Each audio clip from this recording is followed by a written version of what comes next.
Ito ang sinasabing magiging pinakamalaking indoor stadium sa buong mundo. Sa capacity nitong pwedeng makapasok ang 75,000 na tao. Malapit na itong matapos at ito ay makikita dito sa Pilipinas. Marami na tayong na-feature ng mga kwentong rags to riches at mga taong nagsimulang walang-wala ngunit nagtagumpay sa buhay. Isa sa masasabi nating katangian nila ang maiging pagpupursige at paniniwala na hindi imposibleng magawa ang isang bagay. Tulad din ito ng ating kwento ngayon, Solid Archers, isang kwento ng determinasyon at matinding pagtitiwala sa dakilang may kapal. Ito ang Kingdom, ang 75,000 seating capacity na indoor stadium na kasalukuyang under construction sa Davao City. Ito ang sinasabing pinakamalaking indoor stadium ngayon sa buong mundo na tinatarget na matapos sa taong 2022.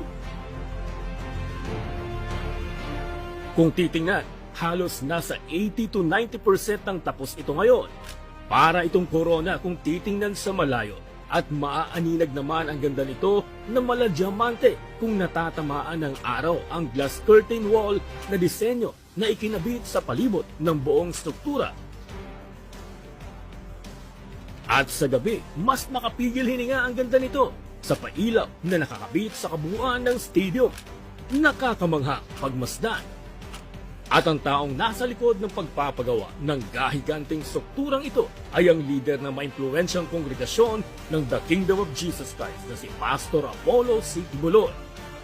Hindi sukat akalain na sa loob lamang ng ilang dekada ay lubos ang pag-angat ng grupo ni Kibuloy mula nang maitatag ito noong 1985. Mula sa isang napakaliit na kongregasyon noon sa slums ng Agdao, Davao City, sinong mag-aakala na ito ay magiging maimpluwensyang relihiyosong grupo ngayon sa mundo at mga pagpapatayo ng pinakamalaking indoor stadium. Si Apollo Carion Kibuloy ay ipinanganak sa Davao City noong April 25, 1950. Ang mga magulang nito ay tubong Lubao, Pampanga. Tumungo ito ng Mindanao sa pagbabakasakaling magkaroon ng mas magandang buhay.